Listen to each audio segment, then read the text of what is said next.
because today we're making SOCKtails. Why are we putting them in socks though? Socks VTuber Agency, the Teal feather, the straitjacket, a Long Island boba tea. This drink will make you crazy. That might be one of the best things I've ever had to drink. I am very full of chilies. I keep getting the balls. That's not a screw top. I've done it. Black, like a seal's eyes. This is for the hags. I want that body. Yeah, it's pretty much the entire joke. Hello everyone and welcome to a weird episode, because today we're making SOCKtails. What is a SOCKtail, you're probably wondering? Well, basically, they're just cocktails that we're gonna put into socks later.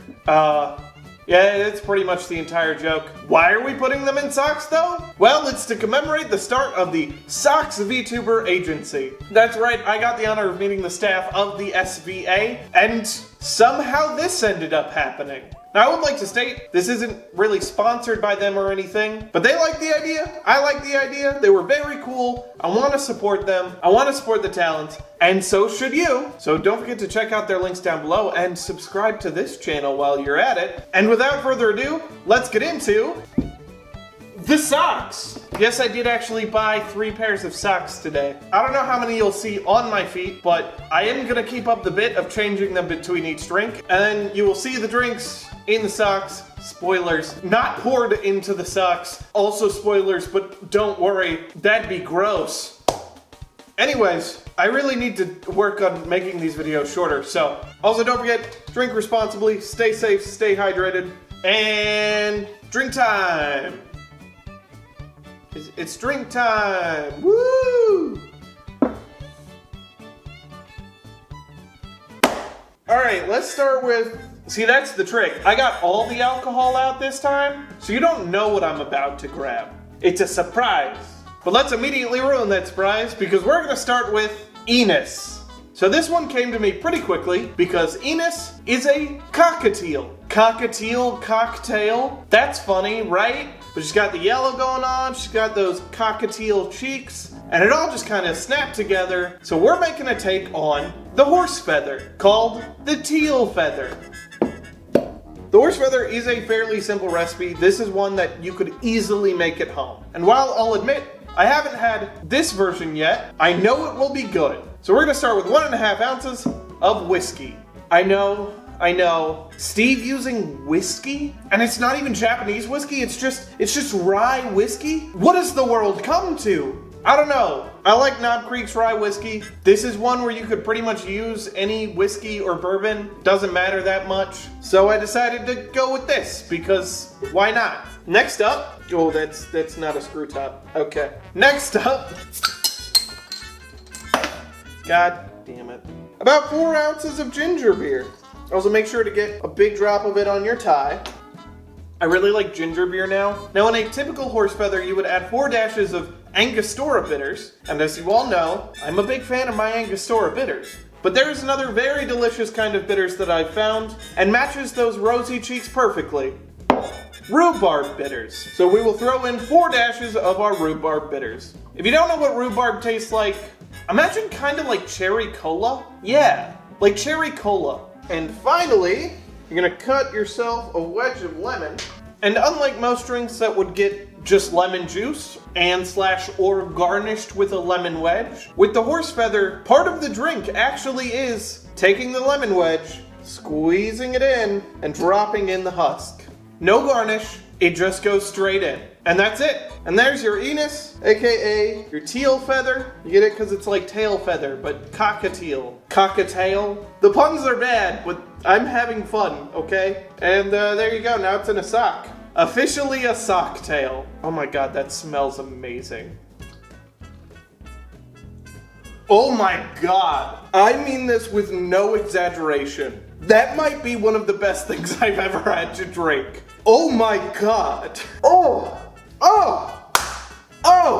Where to even begin? I thought about adding Angostura. I don't think it needs it. It really doesn't. Oh. So rhubarb tastes like, I don't know, my brain also kind of said spicy cherry, but without spicy. It's just kind of like spiced cherry. So then the ginger beer actually makes it spicy. but rhubarb has this richer flavor than cherry. It's a little darker, there's something a little more to it. And so when the whiskey kicks in, the whiskey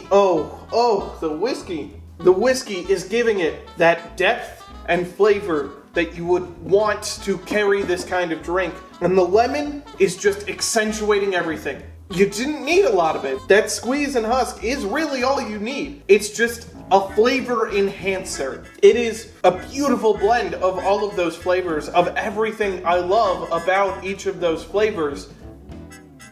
What makes that rye is so present in this drink, but it is shadowing the rhubarb. The rhubarb is the main appeal, and it is putting on a hell of a show. And everything else is doing its utmost to support it. The ginger beer isn't too spicy, at least not this brand. The lemon juice is keeping all the flavors from getting too out of control. The rye whiskey is giving it that nice, full-bodied flavor. It's this beautiful showcase of why each of those flavors usually work in conjunction with other things. It's like if you made a movie based on people who won Best Supporting Actor or Actress, and they all got their time to shine together, both starring and supporting each other. It is a beauty of an ensemble cast. I'm tasting in every element, not what makes them great on their own, but what makes them great with something else. And so when all of them have their strengths with something else, you get this weird culmination of nobody sticking out too much. All of them are just creating one full experience. That is so, so good. All right, I gotta order some chilies before this next one, so. And we're back.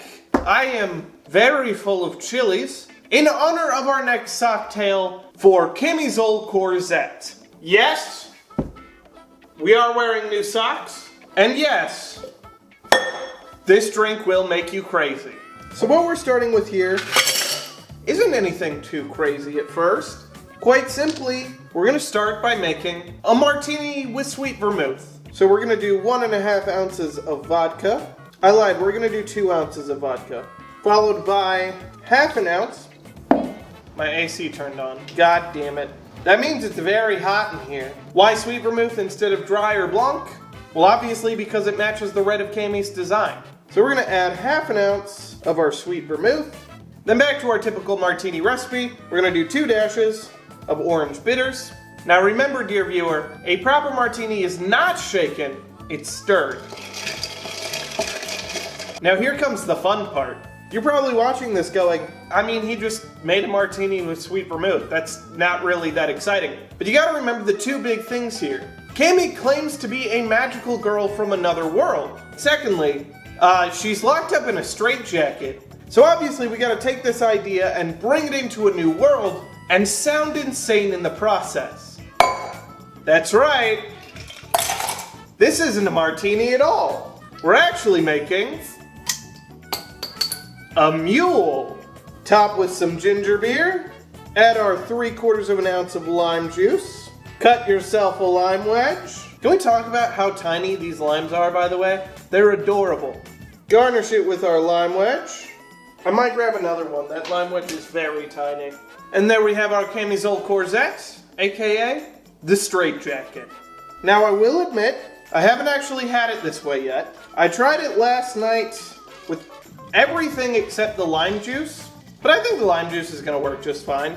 What's not working just fine is trying to fit a mule cup into a sock. There we go. The Camizole Corzette. Oh my god. Whoa.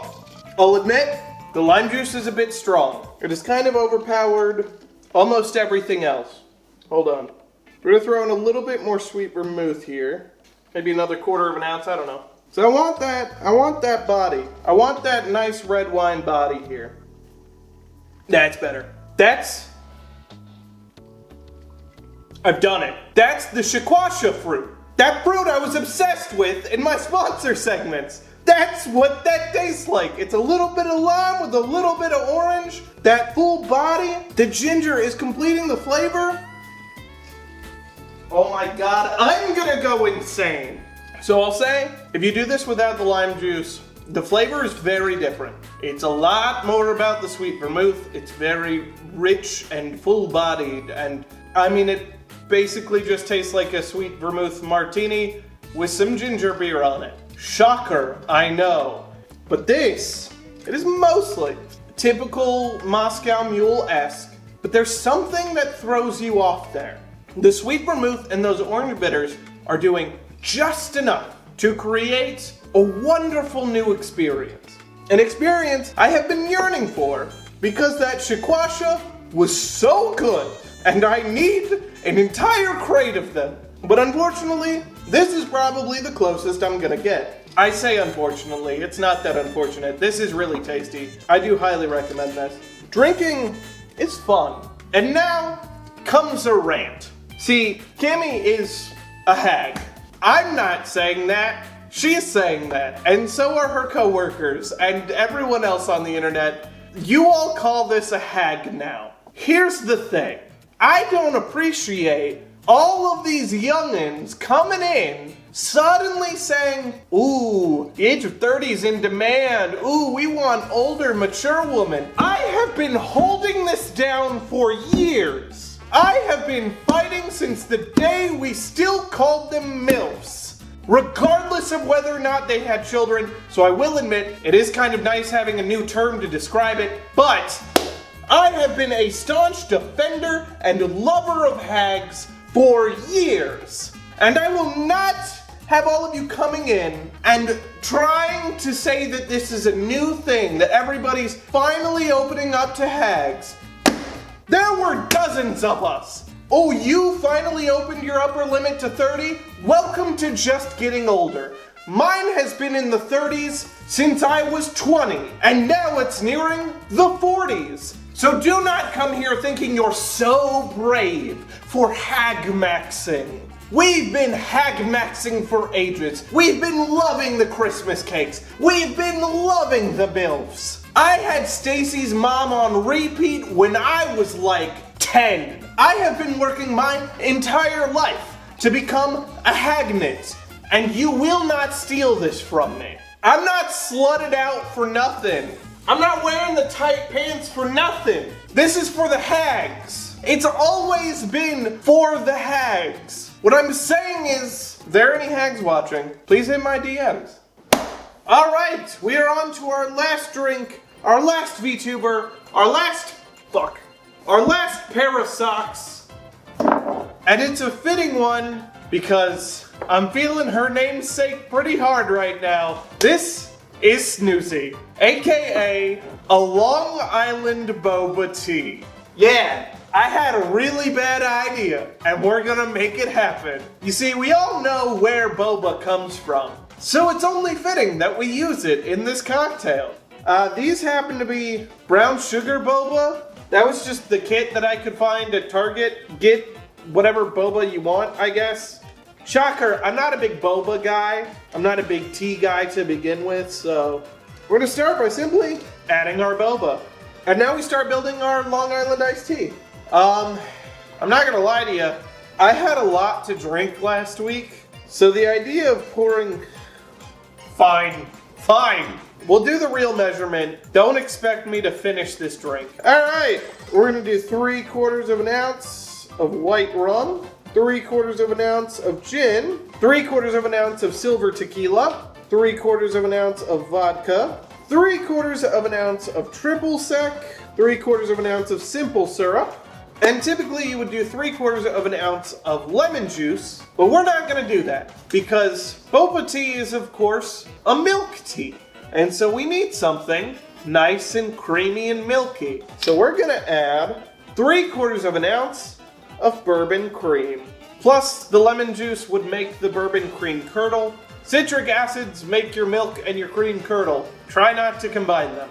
Now that all of that should have cooled down our boba, we're gonna add some ice. Give it a quick stir. Oh, that's gonna be really good. And of course, top with Coca-Cola. And serve with your boba straw. And there you go, a Long Island boba tea. Oh, that's pretty good. Those tapioca balls are very chewy, huh? Oh, that's a lot of brown sugar. I may have made a mistake on my choice of boba. I keep getting the balls. The drink itself is like a heavily alcoholic Coke and cream float thing. It is creamy, and the Coke is definitely the primary flavor that you sense up front, but then that gives away into the cream, which gives away into all the other alcohol the way it would in a Long Island iced tea. It's just that instead, like in a Long Island iced tea, you go from Coke to alcohol. There's that nice middle step of a Coca-Cola float. Okay, maybe it didn't curdle. Maybe I'm insane.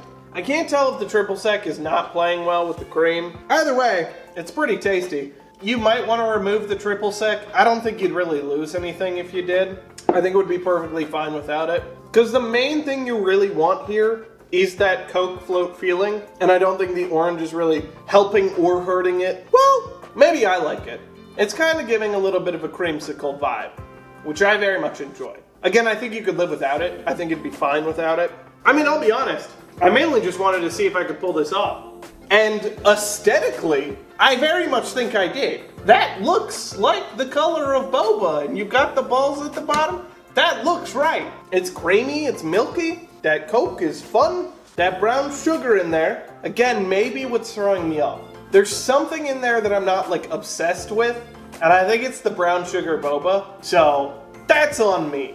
Pick a boba you like, pick standard tapioca, and it's probably better. I thought the brown sugar would work in here. I don't think it really is. But as a concept, this definitely works, and I think you should try it. I think you just shouldn't do brown sugar boba. I mean, that's tasty. That is a tasty drink. It's very fun. Oh, I forgot to put this in my sock. Hold on. There we go.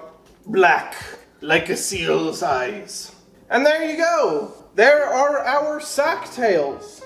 All in all, I think this video was a resounding success. That teal feather was possibly one of the best things I've ever had to drink in my life.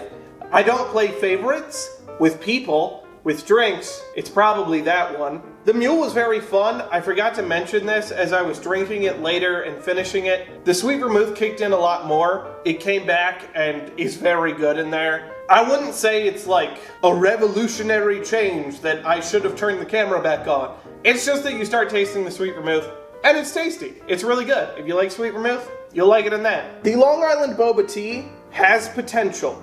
I don't think I necessarily did it right here.